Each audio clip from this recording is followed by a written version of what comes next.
Hello everyone, and welcome to our final lecture. This final lecture will examine Ronald Reagan's ideas about freedom and how they influenced U.S. history up to our time.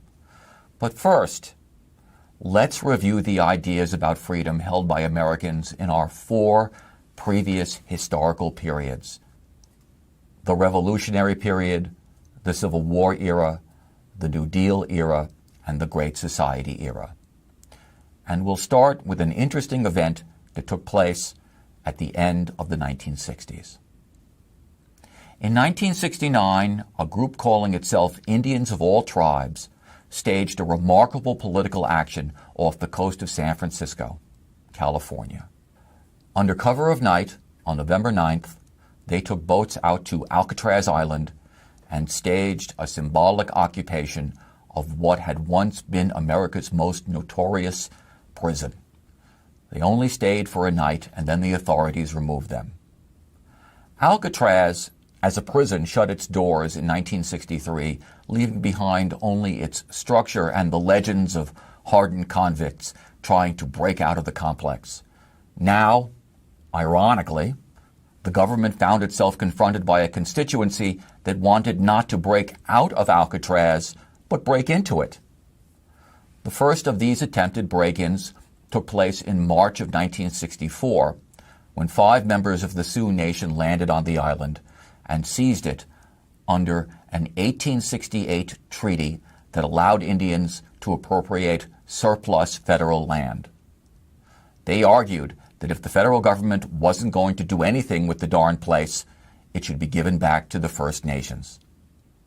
11 days after the first 1969 occupation, the Indians of All Tribes group staged yet another occupation. This time they came with 79 Indian people, including married couples and families with children.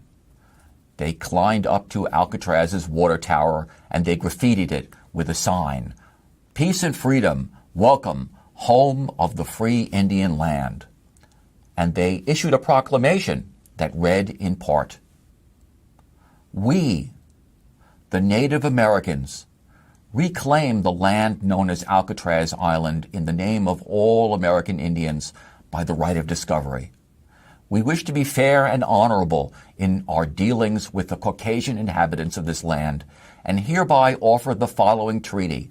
We will purchase said Alcatraz Island for $24 in glass beads and red cloth, a precedent set by the white man's purchase of a similar island about 300 years ago.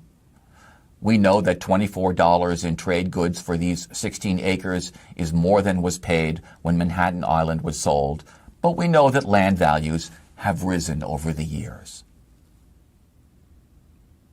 The occupation of Alcatraz Island on November 20th, 1969 was, for the most part, a symbolic action, but it symbolized very real demands by Native Americans that had been percolating upwards in parallel to the American Civil Rights Movement.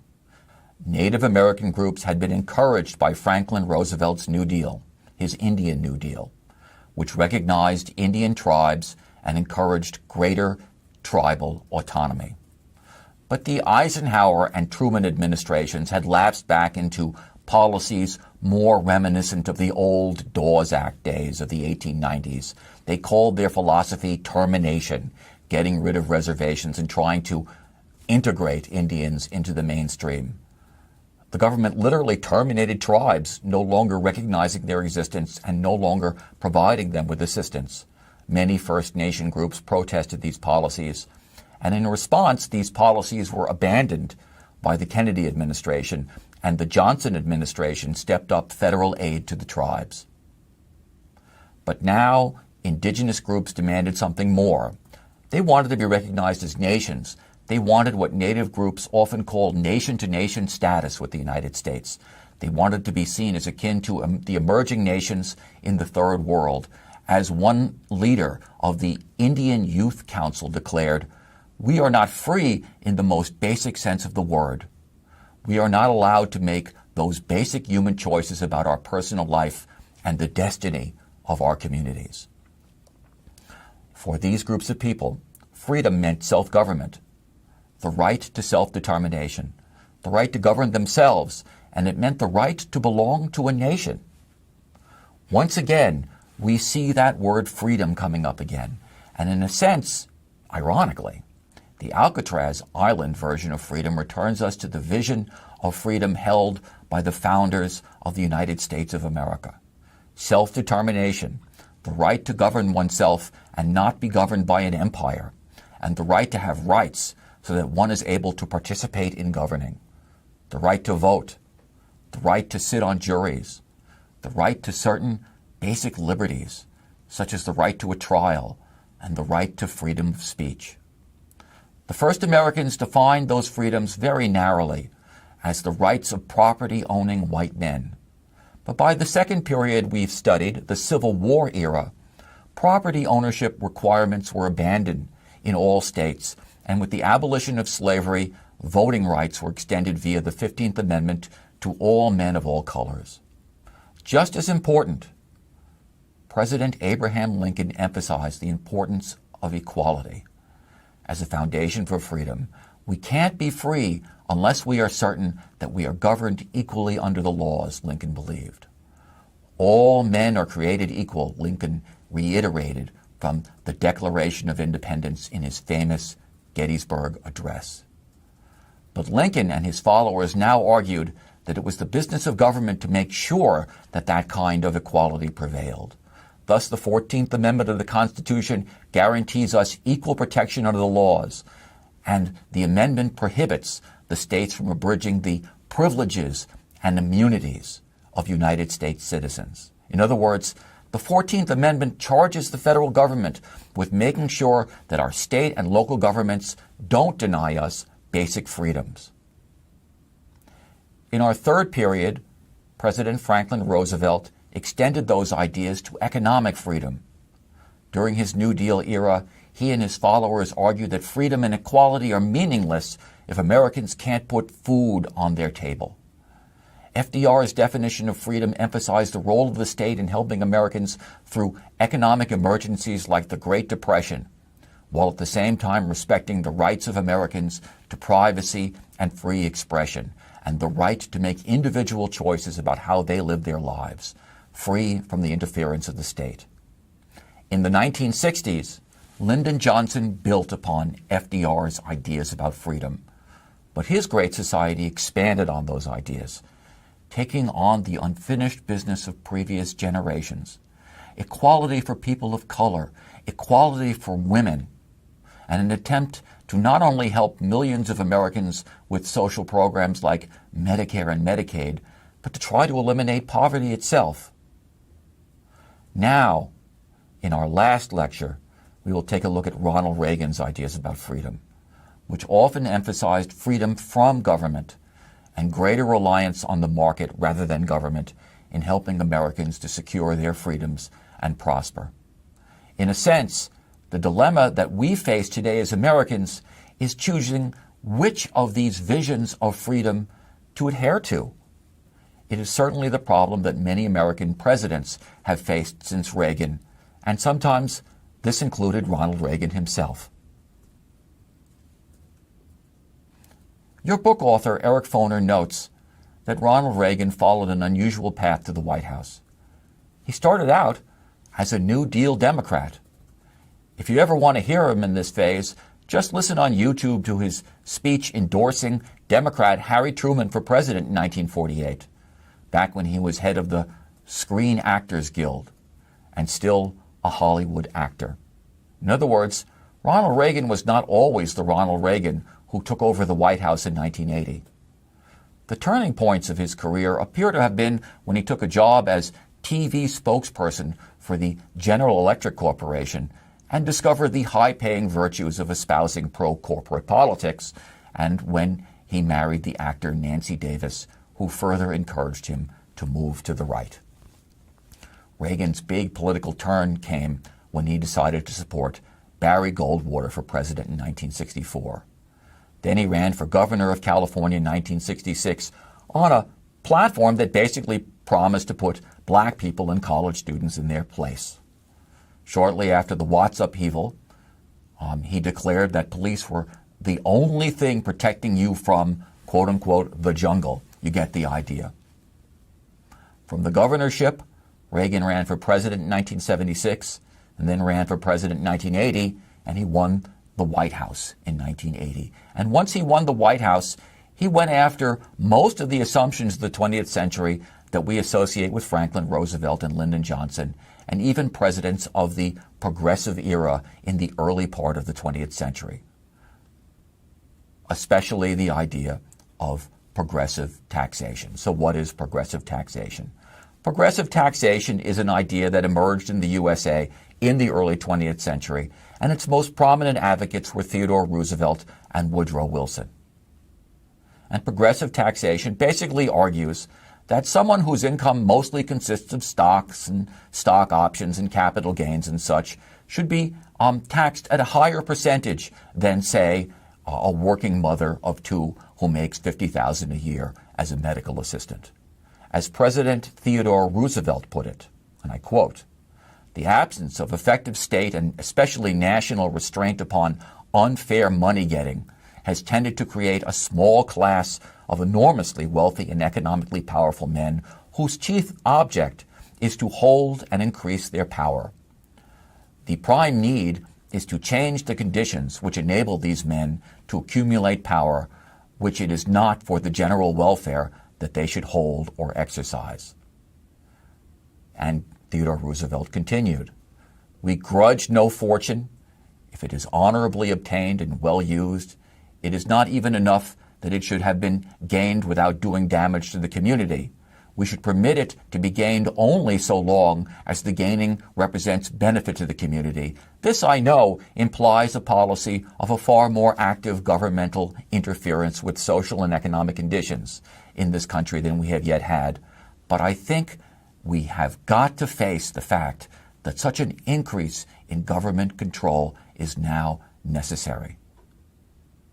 The swollen fortune, as Theodore Roosevelt called it, by the mere fact of its size, acquires qualities which differentiate it in kind as well as in degree from what is possessed by men of relatively small means. Therefore, I believe in a graduated income tax on big fortunes.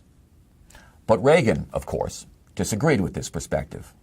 Taxation, Reagan declared, violated the principle that the right to earn your own keep and keep what you earn was what it meant to be free. In pursuit of this version of freedom, Reagan got Congress to reduce the top marginal tax rate, the rate that very wealthy taxpayers pay on the highest portion of their income, from 70 to 50%, and 5 years later, he got that reduced to 28%. And sure enough, to pay for these reductions, Reagan got Congress to curtail a vast array of social programs, many of which had been inaugurated by Lyndon Johnson in the 1960s. Reductions in food stamps and school lunches and federal financing of low-income housing.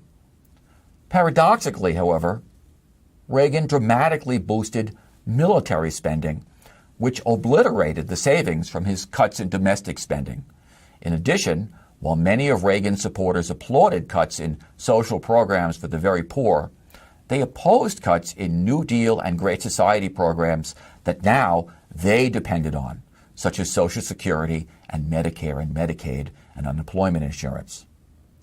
In addition, his expanded military created its own vast new welfare state, a kind of military welfare state in which volunteer conscripts graduated with GI benefits and Veterans Administration services, while entire regions of the country, such as Los Angeles and San Diego, benefited from what boiled down to New Deal jobs programs, except instead of being run by the Civilian Works Agency or the Tennessee Valley Authority, as in the New Deal era, they were run by defense contractors like General Electric and Lockheed Martin. In addition, although Reagan campaigned for votes from Christian conservatives and insisted that he would do something about the legality of abortion, as President of the United States, he distanced himself from the Christian right. Abortion remained legal, women continued to enter the workforce in unprecedented numbers, and Reagan even appointed the first female member of the Supreme Court, Sandra Day O'Connor. Shortly after Ronald Reagan stepped down in 1988, the Cold War ended as the Soviet Union collapsed, And Ronald Reagan's successor, George H.W. Bush, celebrated the victory as a triumph for free market capitalism. The victory of the United States, he proclaimed, as it became time for him to run for re-election in 1992, and the victory of Ronald Reagan's vision of economic individualism unleashed had created a powerhouse economy that would know no bounds, Bush declared. Unfortunately for Bush, the economy thought otherwise. It went into a recession, and the American people voted for Democrat Bill Clinton for president. And Clinton developed a set of policies that basically could be summarized as Ronald Reagan light. He eliminated Lyndon Johnson's federal assistance program to the poor, known as Aid to Families with Dependent Children, and replaced it with block grants to the states that limited how long anyone could get public assistance. Over the objections of unions and environmentalists, he signed the North American Free Trade Agreement, which created a tariff-free zone between Canada, the USA, and Mexico, and which resulted in a net gain of jobs, but a net decline of manufacturing jobs in key areas of the Midwestern Rust Belt. He deregulated banking, allowing banks to not only play with stocks again, but to delve into hyper-risky areas like derivative mortgage packages and mortgage futures, which contributed to the near financial collapse of 2008. These Reagan-esque provisions stole the Republican Party's thunder, allowing Clinton to become the first post-World War II Democrat to win 2 terms. But as the U.S. entered into another mild recession, they did not allow his Vice President Al Gore to prevail against George H.W. Bush's son, George W., who once again proclaimed that the American people were tired of big government, even as Bill Clinton was making it smaller, and who paradoxically, shortly after the terrorist attack on the World Trade Center and the Pentagon, signed into law the Patriot Act, a mammoth bill which ran for more than 300 pages and was surely not read by anyone who voted for it, least of all W, as he was called, or his Vice President Dick Cheney. It gave unprecedented powers to federal police, who are now required to prevent a crime vaguely called, quote-unquote, domestic terrorism, and were given the power to spy, wiretap, open letters, read email, and obtain personal records from schools and libraries without knowledge of a suspect. Bush went farther than this on his own. He authorized his own national security agency to eavesdrop on Americans' telephone conversations without even obtaining a court warrant. Then he launched the USA into a war with Iraq on the premise that its leader, Saddam Hussein, had somehow been involved with the World Trade Center terrorists or was secretly harboring weapons of mass destruction ready to be wielded against the USA, which turned out not to be the case. Obsessed with pursuing the forces of evil around the world and at home, Bush paid very little attention to the developing consequences of the free-for-all economy that he and Bill Clinton and Ronald Reagan had crafted. By 2008, the American banking system found itself on the brink of collapse, threatening to drag the national and world economies into a redux of the Great Depression. For years, the Federal Reserve Bank had been keeping interest rates low, very low, to maintain investment in new technologies and enable more Americans to buy homes. The result was a huge rise in home buying, and that resulted in a home buying bubble in which speculators bought homes to resell them at ever higher prices. In mid-2008, when the median family income was around $50,000, the average American family owned an $84,000 mortgage, $14,000 in student and auto loans, $8,500 to credit card companies, and $10,000 in home equity loans. Now enter China. Even though the economy had recovered from 2000, manufacturing jobs continued to leave the U.S. to the lower wage Far East, and the People's Republic of China encouraged this by buying billions of dollars of federal bonds, which allowed the Federal Reserve to keep on offering cheap interest rates, in effect loaning money to the United States so that consumers could buy Chinese-made goods. Meanwhile, banks issued more and more subprime mortgages, as they were called, very risky loans to people who lacked the income to meet their monthly payments. The interest rates on subprime loans rose dramatically in just a year or two. But the banks did not worry about this for two reasons. First, they figured that housing prices were just going to continue to rise and rise and rise. So if a homeowner couldn't keep up with the payments, she or he would just sell the home off at an even higher value, so no worries on that front. Second, many banks rolled these loans into great big financial packages called derivatives. Speculators bought a derivative basket of subprime loan mortgages, and plus, these packages were insured against default by huge companies like the American International Group, AIG. Now, in theory, what investors were supposed to do was sit back and collect the interest on the mortgages in these derivative packages. But everybody knew that many of these mortgages would never be paid, so they became speculative items sold at ever higher prices on the derivative market. So banks didn't care about whether the mortgages were really paid or actually paid, since they could float them into financial space via the derivative market. It was as if we had learned nothing from the history of 1929 and the Great Depression. Meanwhile, millions of homeowners began defaulting on their home loans. So many that the price of homes began to drop and they found themselves underwater. Their homes now valued far less than the price they'd paid. Derivative package owners went to their insurer, AIG, to be paid for their now worthless baskets of mortgages, only to discover that AIG could not handle the volume of insurance payouts and was trying to borrow money from the very banks that were on the verge of collapse from the mortgage crisis. One of these was Lehman Brothers, a huge investment house that recorded a $2.3 billion loss and went out of existence in the biggest bankruptcy in the history of capitalism. The stock market followed the home mortgage market. With the value of their homes and market investments in free fall, millions of Americans cut back on spending, banks turned off credit spigots, and by the end of 2008, 2.5 million jobs had been lost, the most of any year since the end of World War II. The Great Recession, as it is called, had begun. And with it came a $700 billion bailout of the banks and a new president of the United States, Democrat Barack Obama. President Obama moved as quickly as he could to put out the vast financial fire engulfing the United States. He got Congress to pass a stimulus public works infrastructure package that was, in fact, the largest single spending appropriation in U.S. history.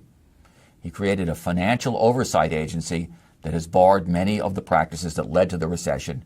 And he passed a massive health care bill called the Affordable Care Act, which has been remarkably successful given its limitations. It required all Americans to purchase health insurance and most businesses to provide it to their employees. The point of this was to create a broad insurance pool in which everybody, including the healthy, pay in, so that insurance is affordable to the very sick and to people with prior existing conditions. So it's sort of like car insurance in a lot of states in that way. In turn, the ACA forbids insurance companies from denying health insurance to anyone in their market area. What was ironic about the Republican opposition to the Affordable Care Act was that, in essence, the Affordable Care Act was a conservative bill whose basic ideas had first been floated around by Republican think tanks and championed and implemented by a Republican governor, Mitt Romney of Massachusetts. But by 2010, a massive wave of revulsion against the Obama administration spread through the Republican political sphere, calling itself the Tea Party, and declaring opposition to any and all of Obama's ideas and policies, even if philosophically they came from the GOP itself. The Tea Party focused primarily on state and local elections and pulled the Republican Party sharply to the right. Now Republican leaders damned the law, a government takeover of health care, when in fact it was an expansion of the private insurance system. Given their maniacal opposition to the bill, which included a federal government shutdown in 2013, It's remarkable how well the ACA has done. 16 million Americans got health insurance coverage under its provisions, and many more would have received coverage, but 23 states refused to take advantage of the so-called Medicaid expansion option for their poorest residents, even though nearly all the cost would have been covered by the federal government and not their state. As the Obama administration acted, the economy began to recover, but it was obvious that the recovery would be slow and uneven. The unemployment rate went down, but wages and benefits remained very stagnant. And older workers who could not find employment for a year or 18 months or more discovered that this working gap represented a blot on their resume, which made them even more unemployable. As for young people, from 2009 to 2013 or so, I would guesstimate that at least a third of the UC Santa Cruz graduating class just went back home and moved back in with their parents. At least that was the impression that I got from talking to students at the time. So challenging was the job market. The deep frustration that many young people and many other age groups felt at first manifested itself in the Occupy movement, which began with a demonstration on September 17, 2011 in Zuccotti Park in Lower Manhattan around the Wall Street area. Encampments representing the 99% against the 1%, as they said, exploded across the United States from Boston to San Francisco. The Occupy movement tapped into a widespread feeling of alienation, especially among the young, a sense that society's rules were fixed in favor of those at the top. And although many people of color and not a few white people took hope from the fact that the country had elected its first African-American president, there were few other signs that the USA had become post-racial America, as some commentators claimed. In 2012, a young African-American man named Trayvon Martin journeyed through a Florida neighborhood to visit his father and was shot and killed by a white member of what was claimed to be a neighborhood watch, and a jury acquitted the accused man of the crime. 2 years later, Eric Garner, a 44-year-old black man, was selling cigarettes on the streets of New York City in the borough of Staten Island and was collared by the police. Apparently, selling loose cigarettes is a truly intolerable crime in Staten Island, and was wrestled to the ground and was choked to death by a police officer. "I can't breathe. I can't breathe," Mr. Garner shouted, his pleas and his death documented by mobile cameras and were seen by millions of horrified Americans. These shootings by official and self-appointed police happened again and again. A 12-year-old black child playing in a Cleveland park, a 25-year-old black man in a Baltimore police vehicle, a black man shot running away from police after a traffic stop in North Charleston, South Carolina, and they sparked a mass response called Black Lives Matter, which demanded that police practices be changed, that officers who used excessive force be held accountable and punished. Like Occupy, the Black Lives Matter movement was very decentralized and spoke in very broad tones about rights and inequality. But unlike the Tea Party, neither of these movements initially focused on party politics and on revitalizing the Democratic Party the way the Tea Party had energized the Republican Party. In that year, President Obama won re-election against the uninspiring Republican Mitt Romney, who had a difficult time explaining why he was opposed to a national health care bill that was modeled after his statewide health care bill, which he initiated when he was governor of Massachusetts. But it was obvious that President Obama's achievements were taking a long time to have a widespread impact on the person on the street. Franklin Roosevelt's New Deal had an immediate impact on people. The jobs programs, the Tennessee Valley Authority, the Civilian Conservation Corps, they were a huge positive jolt to the population and very visible. The same could be said of the Great Society programs of Lyndon Johnson, particularly Medicare, which was an enormous boon not only to seniors but also to their children who suddenly did not have to worry about medical costs for their parents. But as big as Obama's stimulus program was, and as successful as it was in creating a new infrastructure, it was not big enough to be widely noticed in the vast wasteland created by the crash of 2008. Most Americans did not experience it as making a difference in their lives, even if it did hasten the recovery. Similarly, the slow rollout of the Affordable Care Act, which initially suffered from website problems, meant that it was hard to codify the impact that the law was having on the population.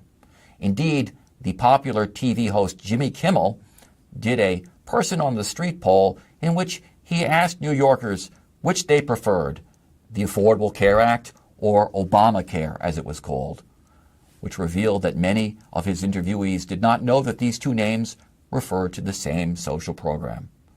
On top of that, while the government had bailed out the banks that caused the crash of 2008, it had done comparatively little to bail out the millions of consumers who had lost their homes in the collapse.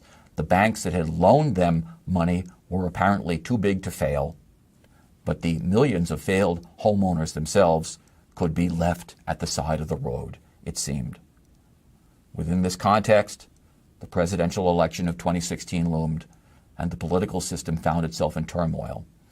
Within the Republican Party, 20 candidates competed for the nomination for president, many of them experienced politicians, but they were defeated by a contender who had no electoral or governing experience at all. Once installed in the White House, Donald Trump attempted to make good on his promise to repeal the Affordable Care Act, and even supported a bill that massively violated his promise not to touch Medicaid, only to find his path blocked by a small group of United States senators who represented voters in Arizona, Nevada, Alaska, Maine, and West Virginia, all states full of voters who now heavily depended on the Affordable Care Act for their health insurance. During the Obama years, the GOP, the Republican Party, had voted to repeal the Affordable Care Act in Congress dozens of times, but always with the knowledge that Obama would veto their attempts. Now, President Obama was no longer there to protect them from the consequences of their actions. Across the USA, many voters, and even Trump voters, contacted their representatives to let them know the truth. The Affordable Care Act was now the thin line between them and financial ruin. For the first time in their lives, they actually had health insurance. To the great unspoken relief of many Republican representatives and senators who were now privately terrified of actually repealing the law, 3 senators in Maine, Arizona, and Alaska refused to vote for repeal: Susan Collins, Lisa Murkowski, and John McCain. Irony of ironies. During the Obama years, President Obama had never really been able to fully convey the importance and utility of the Affordable Care Act to the American people. Now, President Trump, by attempting to destroy the law, accomplished just that. This may be his greatest achievement. Time will tell.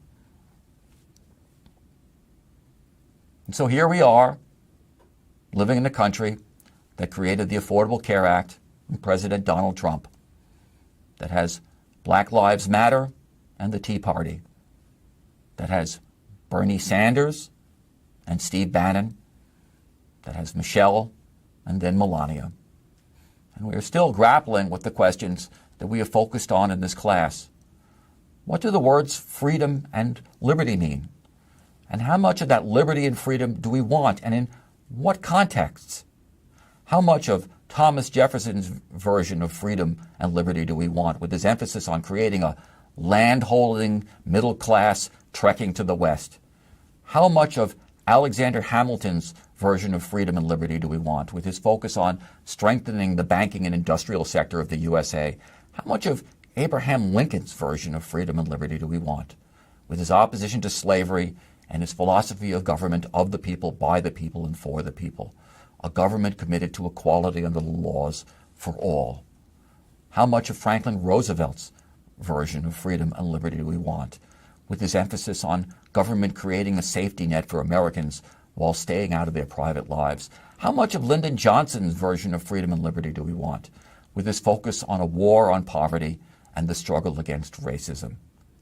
How much of Ronald Reagan's version of freedom and liberty do we want, with his emphasis on less government and more personal initiative? These questions may help you grapple with a problem that many of you will be thinking about off and on through your life. What kind of country do you want to live in, either in the United States or some other country? I've got one more subject that I want to talk about today, and then I'm done. I want to talk about the American flag and my favorite representation of the American flag. On June 14, 1777, the Continental Congress passed an act establishing an official flag for the new nation. The resolution stated, resolved, that the flag of the United States be 13 stripes, alternate red and white, that the Union be 13 stars, white in a blue field, representing a new constellation. Nobody knows exactly who created the design for the flag. As for Betsy Ross, I'm sorry, but as the flag historian Mark Leibson has repeatedly pointed out, there is simply no credible historical evidence, letters, diaries, newspaper accounts, bills of sale, that Ross, then known as Elizabeth Claypool, either made or had a hand in designing the American flag before it made its debut in 1777. Sorry. Where do the colors come from? People like to say that the blue represents justice, the red represents sacrifice, the white represents purity. But again, there's no historical record that these were the design intentions. Chances are that the colors were picked because they were similar to the British Union Jack's colors and the colors of various colonial flags. I guess that what I love about the American flag is precisely its mysterious origins, and that its design is so beautifully adaptable, so robust, as the software engineers like to say. Between 1777 and 1960, Congress passed acts that changed the shape, design, and arrangement of the flag and allowed stars and stripes to be added to reflect the admission of each new state. And in 1954, the year that I was born, Jasper Johns was the descendant of a famous Revolutionary War hero, Sergeant William Jasper, who, during a battle in South Carolina, picked up a Continental Army flag that had been shot down and held it up until a replacement could be brought in. Jasper Johns was named after William Jasper, as was his father. Jasper had been released from the Army not long before that night, and now the country was in turmoil over the Cold War and Joe McCarthy. And he dreamed that he'd painted an American flag. And the next day he went out and got a bunch of materials and started painting it for real. He used plywood, strips of newspaper, and encaustic paint, which is a mixture of pigment and molten wax that gives the painting all those lumps and smears that you see. And he gave the painting a title, Flag. And for me, Jasper Johns' flag is the symbol of this country as it really is, not a nation of purity, but a nation that is constantly remaking and reinventing itself, and reinventing its ideas about itself, and sometimes borrowing from the past. A nation whose path is not smooth, but full of bumps and lumps and fragments. A nation that is constantly making mistakes and fixing them, and falling on the ground and picking itself back up. A nation that is full of silver and gold, but also full of plywood and wax, old newspaper clippings, and whatever odds and ends happen to be around. And that is why I show Jasper Johns' painting titled Flag on your Canvas class page.